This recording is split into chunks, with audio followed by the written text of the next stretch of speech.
যত বাধাই আসুক ডক্টর ইউনূসের নেতৃত্বে ফেব্রুয়ারিতে নির্বাচন হবে বললেন অ্যাটর্নি জেনারেল। বিস্তারিত থাকছে ডেস্ক রিপোর্টে। অ্যাটর্নি জেনারেল মোহাম্মদ আসাদুজ্জামান বলেছেন, ডক্টর মোহাম্মদ ইউনূসের নেতৃত্বেই আগামী ফেব্রুয়ারিতে নির্বাচন অনুষ্ঠিত হবে। নির্বাচনকে সামনে রেখে যত বাধাই আসুক জনগণ তা প্রতিহত করবে। এটাই জুলাই গণঅভ্যুত্থানের মাধ্যমে নতুন সরকারের বৈধতা ও জনগণের সামাজিক চুক্তি। বুধবার অক্টোবরের 1 তারিখে ঝিনাইদহ ডায়াবেটিস সমিতির আয়োজিত মতবিনিময় সভায় প্রধান অতিথির বক্তব্যে তিনি এসব কথা বলেন।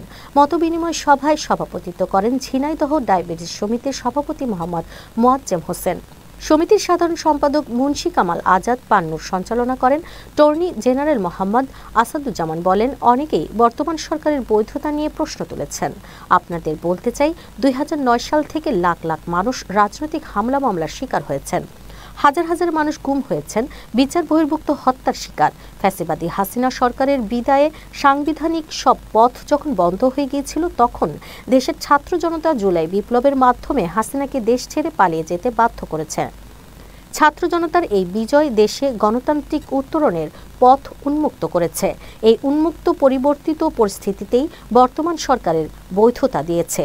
জনগণ এই সরকারকে সেই ক্ষমতা দিয়েছে।